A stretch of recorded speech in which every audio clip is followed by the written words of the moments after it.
following in our documents of like the process when I get my card. I'm putting all these clips together.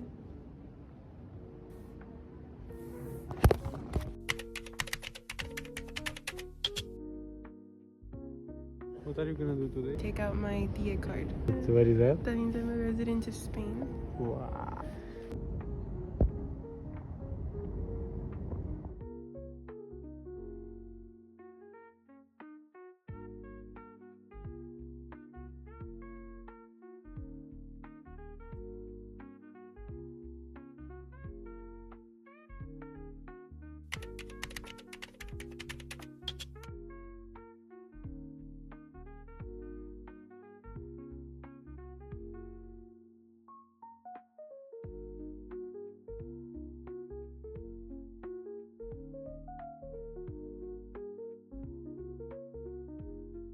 Hey guys, so I wanted to speak a little bit on the process of how we obtained my residency here in Spain, how long it took, the papers we needed, and just the feelings surrounding everything. I'm going to specifically be speaking just about residency in Spain. It works so differently all around the world depending on, the situation, the country, and everything. So I will be speaking on my experience. And if I get anything wrong, please correct me in the comments and leave any information that you have for anyone that would maybe need it, or if you have questions, you can also leave that down below. So from start to finish, it took us a little bit over a year to complete the entire process, which I was very grateful for, because I do know that for some people it can take a really long time to receive their residency or their citizenship, and for that I was grateful because it was just 1 year.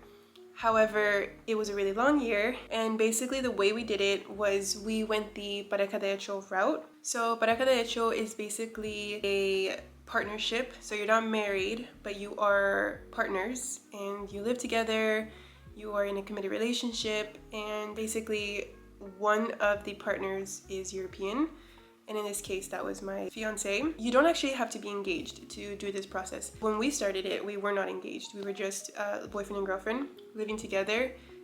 We registered for it and then we became engaged. That's just details. But we basically registered for pareja de hecho, which allows the non-European, being me, to stay in Spain for 5 years. And then after the 5 years, I can renew it for another 5 years.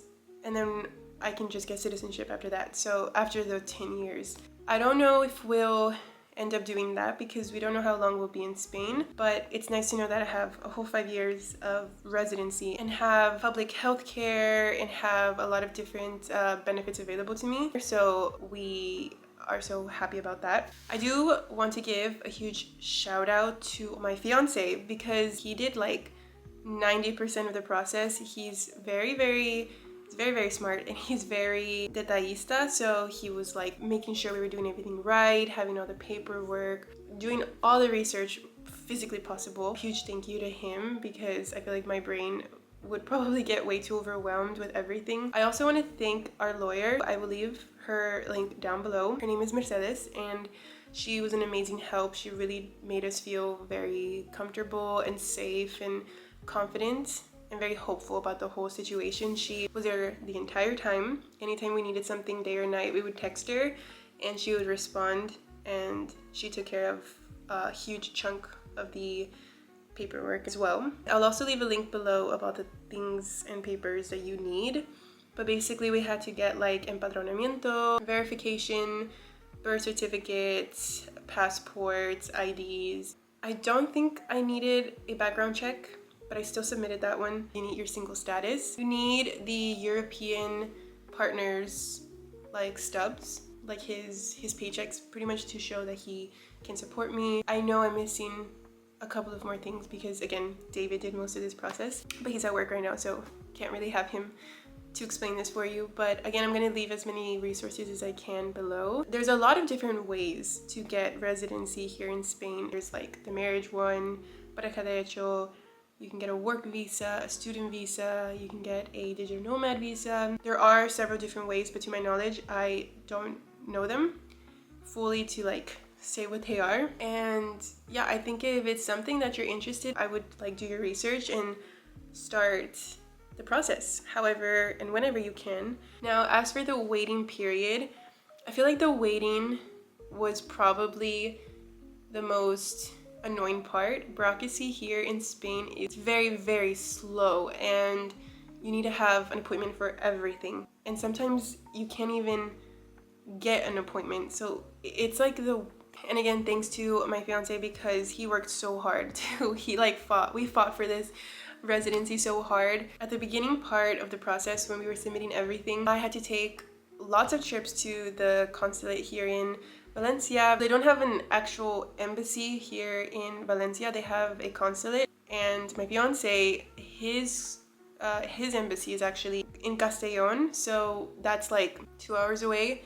And so we did have to take a couple of trips, and are still taking trips because now we're starting the marriage process, which is a whole other thing. My family had to mail in papers from US, which is wild because like the thing is, I live in a small city in Texas, and we had to get the paperwork from my small city. I had to call them, having to do the whole like time zone thing, having my parents pick up these papers. They had to mail them over to me, but before that, I had to go to the state capitol to get it apostillized, and then they mailed it overnight to us. And then once we got it in the mail, we had to send it over to someone to translate it, and after getting it translated, then we could submit it. So at the beginning process, we had submitted everything, and then they had let us know that it was invalid, like we were still missing paperwork. So then we had to do that process, and then finally it went through. And we had to wait maybe like 6 months or something like that. And yeah, it was a lot of waiting. And mind you, the whole time that I was waiting for my residency, I couldn't leave the country. I couldn't see my family. Like I couldn't visit them. They can only visit me. Now I'm officially legal. I'm officially free. I can go see my family and I can travel. Again, I am so grateful because of how short the time was. It could have been a lot longer in like many cases that I have seen, but that doesn't take away from the stress that comes with paperwork and appointments and having to do all these phone calls and arrange all these things. So that was a process. Also, something super random about Valencia is that there are police and like government offices all over the city. So I know all the bus routes now. I know almost the entire city because we had to go to all these appointments and turn in all of this paperwork that we had to go to so many different buildings. So that's, I guess, a plus. I won't show it completely, but this is my residency card and I feel so relieved having it. And now I just walk around knowing that if anything, if they need to see identification or something, or if I wanted to travel, I have it there. So yeah, that was my experience, our experience, because we did it together.